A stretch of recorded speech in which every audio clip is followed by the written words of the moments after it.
O sol mau havia rompido no horizonte rachado do sertão quando os primeiros gritos daquela manhã ecoaram. Vinham do lado mais distante do povoado de Lagoa Seca, súbitos, agudos, daquele tipo que faz até os pássaros interromperem o voo. Todo morador sabia o que aquilo significava. Joaquim Bruto estava acordado. E sempre que Joaquim Bruto estava acordado, alguém, em algum lugar, iria sofrer. Ele não era coronel, pelo menos não oficialmente, mas governava o povoado como um rei moldado pela fome e pelo medo. Controlava os poços, a terra, as rotas de comércio e até o ar que cada morador respirava. As casas não pertenciam às famílias, pertenciam a ele. As dívidas não diminuíam com pagamento, apenas aumentavam. Os homens não levantavam a cabeça ao passar por ele, a menos que quisessem provar o aço frio de sua arma. Por anos, Lagoa Seca aprendeu a viver sob seu punho. Não porque Joaquim fosse poderoso, mas porque era cruel o suficiente para tornar o poder desnecessário. Ele esmagava espíritos muito antes de esmagar ossos. As crianças paravam de chorar quando ele se aproximava não por coragem, mas por terror. As mulheres se benziam ao ouvir o atrito das botas dele no chão. E os homens, aqueles mesmos homens que um dia caçaram onças e enfrentaram a seca como guerreiros, baixavam os olhos como gado esperando o abate. E assim a manhã começou como tantas outras, com medo. Mas naquele dia, algo estava diferente. O vento chegou mais cedo do que de costume, trazendo não apenas poeira, mas rumores. Rumores de movimento. Rumores de sombras na caatinga. Rumores de figuras de couro, movendo-se rápidas, silenciosas, como onças de duas pernas. Alguns moradores juravam ter visto algo perto do leito seco do Rio Velho. Outros diziam ter ouvido uma sanfona distante, uma melodia que o vento não costumava carregar. Mas ninguém ousava dizer o nome. Ainda não. Dentro de sua casa grande e feia, mais uma fortaleza de crueldade do que um lar, Joaquim Bruto esmagava uma cadeira contra a parede. Um jovem lavrador havia fugido durante a noite, escapando com a esposa grávida para evitar os impostos impossíveis que Joaquim exigia. A raiva preenchia o ar como fumaça. Seus capangas esperavam à porta, tensos, como animais acuados, aguardando ordens que já sabiam quais seriam.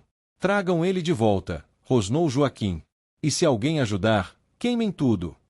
Os capangas assentiram, embora as mãos tremessem. Ao montarem nos cavalos e desaparecerem na luz pálida da manhã, uma mulher observava de trás de uma cerca torta. Suas mãos eram calejadas e seus olhos, ocos de tantos anos de luto. Joaquim Bruto havia tirado tudo de seu marido, a terra, os bois e, por fim, a vida. Ela sussurrou uma única frase ao ver os homens partirem. Lampião vai saber. Não era desejo. Não era oração. Era certeza. Ao meio-dia, o calor grudava na terra como uma maldição. O povoado se movia devagar, com medo de fazer barulho, medo de ser notado. Cada passo parecia uma invasão no território de Joaquim Bruto. Mas o velho que guardava a entrada do povoado, seu Amâncio, percebeu algo estranho, urubus voando baixo à distância. Não sobre gado. Não sobre carniça. Sobre homens. Um arrepio subiu pela sua espinha. Então ele ouviu. Botas esmagando folhas secas. O tilintar metálico de esporas. O balanço ritmado do couro. Ele congelou. Um grupo emergiu da caatinga movendo-se como um único organismo, feroz e disciplinado.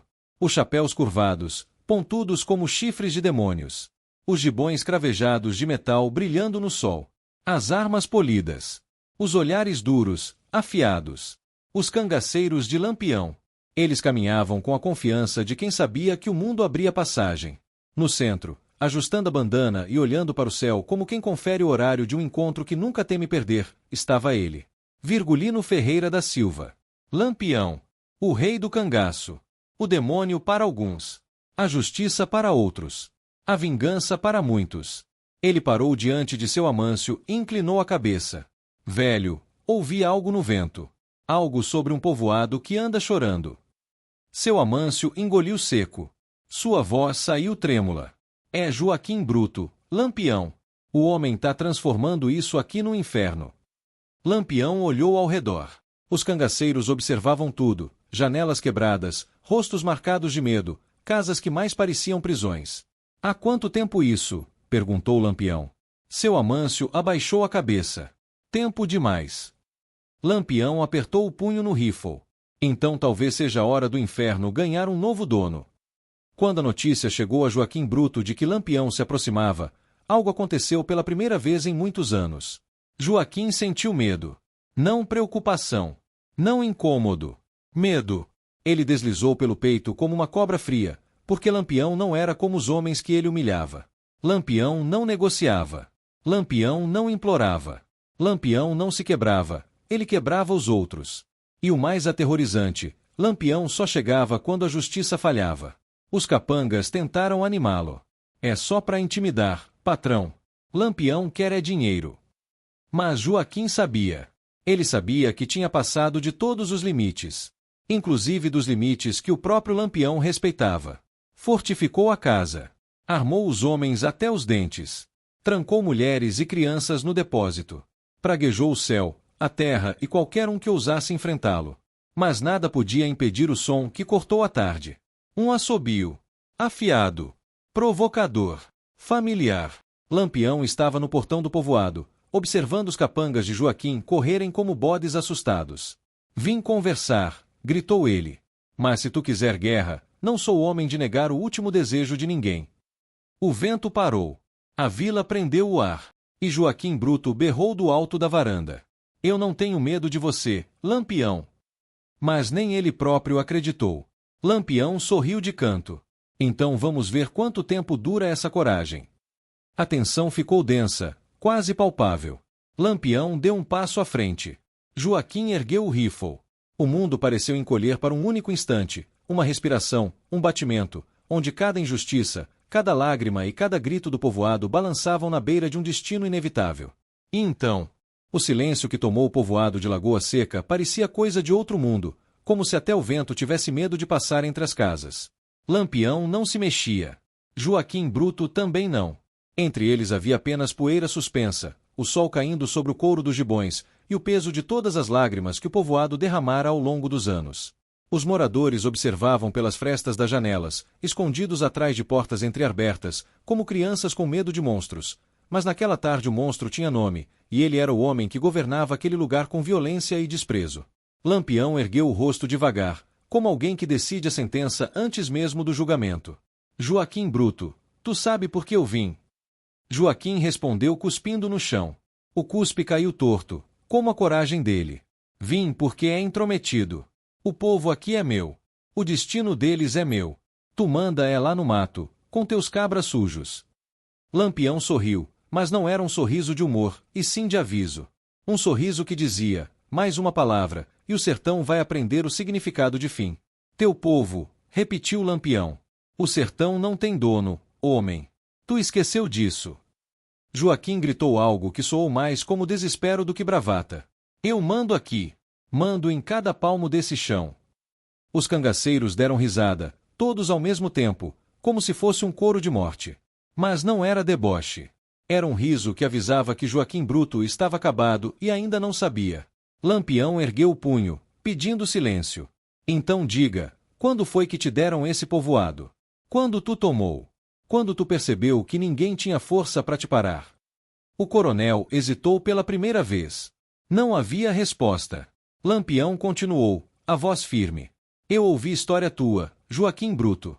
História de homem que tira a casa de viúva, que toma comida de criança, que manda bater em quem reclama. Ele deu um passo à frente. Homem que mata por esporte. Tu gosta de ver o medo nos olhos dos outros, né? Os capangas de Joaquim começaram a se mover inquietos. O coronel suava, o rifle trêmulo. Tu não tem o direito de falar comigo assim, gritou Joaquim. Lampião ergueu o rosto para o céu, como quem pede paciência aos santos. Eu não tenho o direito, pois talvez seja por isso que eu tô aqui, para acertar o que tá errado. O coronel perdeu o domínio por um instante e puxou o gatilho. O tiro rasgou o ar, mas Lampião já não estava onde deveria estar. Como uma sombra, ele se jogou para o lado, rolou na poeira e cravou o olhar nos capangas. Foi aí que tudo explodiu. A troca de tiros começou como um trovão seco, forte, que fez as janelas vibrarem. O povoado se escondeu ainda mais.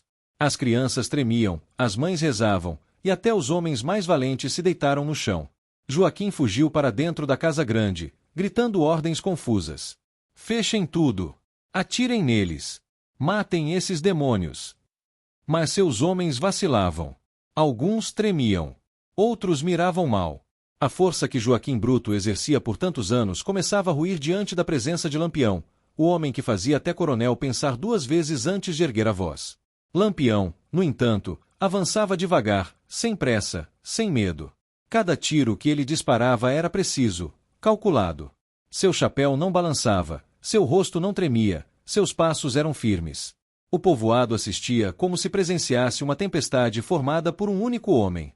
Um dos capangas tentou fugir pelos fundos da casa. Lampião apontou e gritou: "Volta, cabra frouxo! Quem se vende para homem ruim morre sem honra." O tiro ecoou seco. O capanga caiu.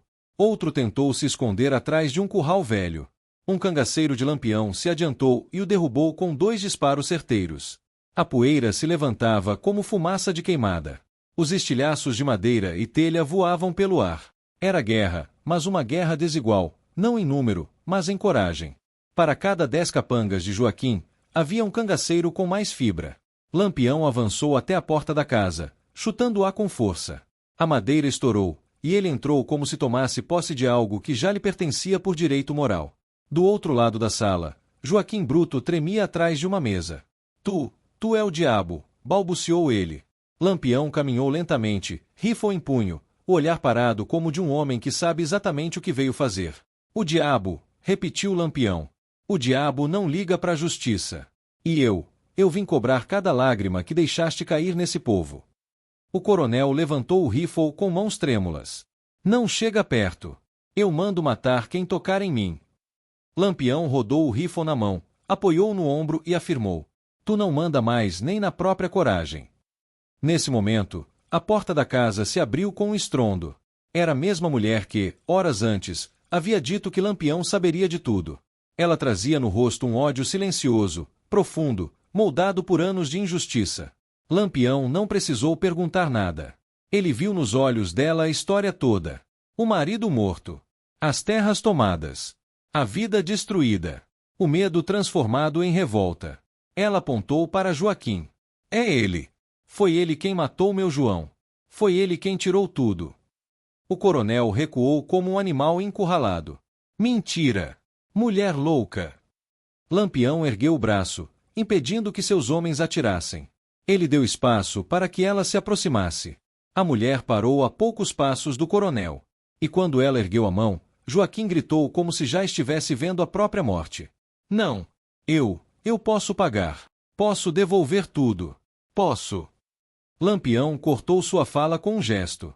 "A moeda do sertão não é dinheiro, Joaquim. É justiça." O coronel caiu de joelhos. Seu rifle escorreu das mãos, batendo no chão. "Não! Eu imploro." Lampião se virou para a mulher. "Ele tirou algo teu. Agora tu diz o que é justo." Ela respirou fundo, com lágrimas que não eram de dor, mas de libertação. "Justo, é ele sentir o que fez a gente sentir." Lampião assentiu. E nesse instante, o povoado inteiro, escondido nas sombras das casas, sentiu que o reinado de terror de Joaquim Bruto estava prestes a acabar. Mas Lampião não era apenas executor. Era estrategista. Era lenda viva. Ele sabia que matar Joaquim ali não apenas libertaria o povoado, mas também espalharia a mensagem que precisava ser espalhada pelo sertão inteiro. Quem faz o bem vive. Quem semeia o mal, encontra Lampião. Ele caminhou até o coronel e se agachou diante dele. O povo do sertão não está acostumado com luxo, não. Está acostumado com dor. Mas dor é diferente de humilhação. E tu passou dos limites. Joaquim chorava como uma criança. "Me deixe ir, por favor." Lampião pegou o chapéu, colocou-o bem firme na cabeça e murmurou: "Quem devia ter pedido perdão, tu não deixou viver." O coronel gritou, mas ninguém no povoado se moveu para defendê-lo. Ninguém. Nem um único homem. Nem uma única voz. Joaquim Bruto descobriu naquele instante o que era verdadeiramente estar sozinho. Lampião se levantou devagar, como uma sentença que enfim chega. "Acabou, Joaquim." Um tiro ecoou. Simples. Direto. Final. O reajuste da justiça no sertão foi feito com uma única bala. Quando o corpo caiu, o povoado começou a sair das sombras. Primeiro as crianças, depois as mulheres, por fim os homens, todos com expressões de espanto e libertação. Um velho se ajoelhou e chorou. Uma mãe abraçou os filhos com força. Um jovem que tinha marcas de pancada no rosto ergueu a cabeça pela primeira vez. Lampião observou tudo em silêncio.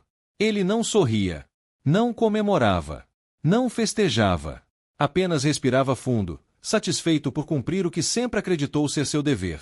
No sertão, se a justiça dorme, o cangaço acorda. Ele subiu no cavalo, virou-se para o povo e declarou: se algum dia outro homem tentar mandar mais que Deus nesse lugar, mandem-me chamar. Foi recebido com um silêncio reverente, não de medo, mas de respeito. E então, como chegou, partiu. Lento. Certo. Sombreado pelo sol que se punha. O povoado voltaria a viver. As crianças voltariam a brincar. As mulheres voltariam a cantar. E os homens voltariam a ser homens. Pois naquela tarde, Lagoa Seca descobriu algo que ninguém jamais esqueceu. Quando a justiça falha, Lampião não falha. E assim termina o segundo capítulo dessa história, onde o terror encontra fim e o sertão respira outra vez. Quando o corpo de Joaquim Bruto caiu sem vida, o povoado de Lagoa Seca sentiu algo que não experimentava havia muitos anos: silêncio verdadeiro. Mas não era o silêncio do medo, nem o silêncio de portas trancadas, de passos contidos, de vozes sussurradas. Era um silêncio leve, quase sagrado, o silêncio de quem descobre que o perigo passou, que o terror acabou, que a vida talvez possa recomeçar. Lampião montava no cavalo quando uma senhora se aproximou devagar, como se tivesse medo de que ele desaparecesse caso chegasse muito perto. Era pequena, magra, olhos fundos de quem chorou mais do que comeu na vida. Ela segurava nas mãos um terço gasto. Seu Virgulino, posso dizer uma palavra? Lampião virou o rosto para ela, sem impaciência, sem arrogância. Apenas respeito, porque ali estava alguém que sobrevivera por força divina, não humana. Pode, minha senhora. Ela respirou fundo. Suas mãos tremiam. Obrigada. Só isso. Uma palavra simples, que carregava mais história do que qualquer discurso. Mais do que agradecimento, aquilo era libertação. Lampião inclinou a cabeça, tocado de um jeito que raramente deixava transparecer. Eu não fiz nada demais. Só tirei um homem ruim do caminho. A senhora respondeu com um olhar que dizia: se o senhor não tivesse vindo, nós não estaríamos vivos. Mas ela não falou. Apenas recuou, segurando firme o terço, com lágrimas escorrendo de alívio. Os cangaceiros começaram a circular pelo povoado. Não para tomar nada, pelo contrário. Eles conversavam com as famílias, perguntavam quem precisava de ajuda, recolhiam informações que o sertão precisava saber. Lampião sempre dizia: antes de deixar qualquer lugar, eu quero saber o que deixei para trás. Um dos cabras, Sabino, se aproximou de Lampião. Capitão, o povo disse que o coronel tinha um cofre escondido na casa. Dinheiro, ouro, coisa fina que ele tomou do povo. Lampião cruzou os braços. E tu acha que eu vim aqui para ficar com o que é deles? Sabino baixou os olhos, meio envergonhado. Não, capitão, mas o povo tá esperando o senhor dizer o que fazer. Lampião respirou fundo. Então vamos devolver tudo, até a última moeda. A casa grande do coronel parecia menos ameaçadora agora. As janelas quebradas, a porta arrebentada, o sangue seco no chão, tudo contava a história de um império de dor que ruíra em poucas horas. O cofre estava atrás de uma parede falsa. 2 cangaceiros tiveram que derrubar os tijolos com coronhadas de rifle. Lá dentro havia um baú cheio de moedas, pulseiras, alianças, papel escrito, documentos, cartões de terras tomados à força, além de pequenas joias, muitas delas claramente arrancadas de famílias pobres que talvez nunca tivessem visto tanto brilho na vida. Lampião ficou parado ali, olhando aquilo em silêncio. Cada objeto tinha uma história. Cada peça de ouro tinha uma lágrima grudada. Cada papel era um pedaço de vida arrancado. Ele chamou o povoado inteiro para a frente da casa. Quem perdeu terra, venha pegar o papel de volta. Uma mulher gritou: aquele ali é o meu. O meu marido morreu por causa disso. Lampião colocou o documento nas mãos dela sem dizer nada. Ela chorou como se estivesse enterrando o passado e desenterrando a própria alma. Quem perdeu dinheiro, venha ver o que é seu. As famílias se aproximavam tímidas, envergonhadas por tocar objetos que antes pertenciam ao tirano. Lampião ergueu a voz: isso tudo era vosso. Ele tomou. Eu só tô devolvendo. Os moradores se entreolhavam, incrédulos. Um homem forte, com o rosto marcado por pancada antiga, falou: nunca pensei que ia ver isso acontecer. Lampião sorriu de canto. O sertão é grande, mas Deus é maior. Depois da distribuição, Lampião sentou-se na calçada da casa e observou o povoado se movimentando como se tivesse vida pela primeira vez. Algumas crianças riam. Algumas mulheres conversavam em voz alta pela primeira vez. Homens reapareciam nas portas, erguendo a cabeça como quem despega o peso de anos. Mas havia algo que ainda prendia o ar. Uma sensação de que faltava um passo final. E ele veio pelas mãos de uma jovem chamada Helena. Era a mesma mulher que denunciará Joaquim Bruto. Aquela que perdeu o marido. Aquela que viu a vida ser arrancada aos poucos até sobrar apenas a coragem. Ela se aproximou de Lampião, com uma postura firme que não tinha mais medo de nada. Capitão, posso falar? Pode, mulher. Ela se ajoelhou aos pés dele. Não por submissão, mas por gratidão. Eu queria dizer que, hoje o Senhor devolveu mais do que ouro. Devolveu coragem. Devolveu a vida da gente. Lampião segurou o braço dela e a fez levantar. Eu não quero ninguém de joelho diante de mim. Quero o povo de pé, forte, vivo. Ela sorriu com lágrimas nos olhos. Pois então, hoje o Senhor conseguiu.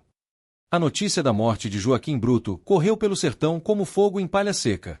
E onde a notícia passava, duas coisas aconteciam. Os coronéis cruéis tremiam. O povo ganhava coragem de respirar. Mas Lampião ainda não havia terminado. Ele reuniu o bando e chamou o povo do vilarejo para ouvi-lo pela última vez antes de partir. Eu não vim aqui só para matar um homem ruim. Eu vim para deixar um aviso. O sertão não existe para ser escravo de coronel nenhum. Todo mundo aqui tem o direito de viver sem medo. As pessoas assentiam, algumas chorando, outras apertando as mãos umas das outras. Lampião continuou. Se algum dia aparecer outro tirano querendo mandar mais que Deus, vocês sabem onde me encontrar. Onde houver injustiça, eu apareço. Onde houver choro, eu cobro. O silêncio que se seguiu parecia uma oração. Um menino pequeno, com os pés descalços e a roupa rasgada, se aproximou segurando uma florzinha branca. Ele estendeu para Lampião. É para você, que ajudou a gente. Lampião pegou, tocado de uma forma que ninguém imaginava. Ele colocou a flor no próprio chapéu, entre os medalhões de ouro e as estrelas que carregava. Obrigado, menino. Esta flor tem mais valor do que qualquer tesouro que já vi. O bando inteiro ficou comovido. Na hora de partir, o povoado inteiro se reuniu na estrada de barro que levava à saída. Famílias inteiras. Velhos apoiados em bengalas. Jovens que agora sonhavam em viver. Crianças correndo com liberdade reestabelecida. Lampião montou no cavalo e olhou para trás uma última vez. Vocês estão livres, disse ele. Era simples. Direto. Definitivo. Aquela frase ficou presa no vento como promessa eterna. Os cangaceiros alinharam suas montarias, ajeitaram os rifles e começaram a cavalgar rumo ao horizonte. A poeira levantava atrás deles como trilha brilhante iluminada pelo entardecer. E enquanto partiam, o povoado inteiro observava em silêncio, mas agora um silêncio de esperança, não de dor. Algumas mulheres faziam o sinal da cruz. Homens tiravam um chapéu em respeito. Crianças corriam atrás das sombras projetadas pelos cavalos. A cada passo, o bando se afastava. Mas o efeito da presença deles ficaria para sempre. Lagoa Seca nunca mais seria a mesma. Nunca mais aceitaria a tirania. Nunca mais se calaria diante da injustiça. Nunca mais abaixaria a cabeça para homem nenhum. Porque naquele dia o sertão tinha aprendido algo poderoso. Às vezes, a força para mudar o mundo chega no som de cascos batendo no chão seco. Às vezes, a justiça não vem de juiz nem de soldado. Às vezes, a justiça chega usando chapéu de couro, rifle no ombro e o nome de Lampião. E assim se encerra o terceiro capítulo dessa história, o capítulo onde o sertão volta a respirar, onde o medo perde espaço, onde o povo renasce. Se você gostou dessa parte, deixa seu comentário, isso dá força para continuar trazendo mais histórias do cangaço como essa. Deixa o like, se inscreve no canal e compartilha para que mais gente conheça essa parte esquecida do nosso sertão. A história continua. O sertão ainda tem muita coisa para contar.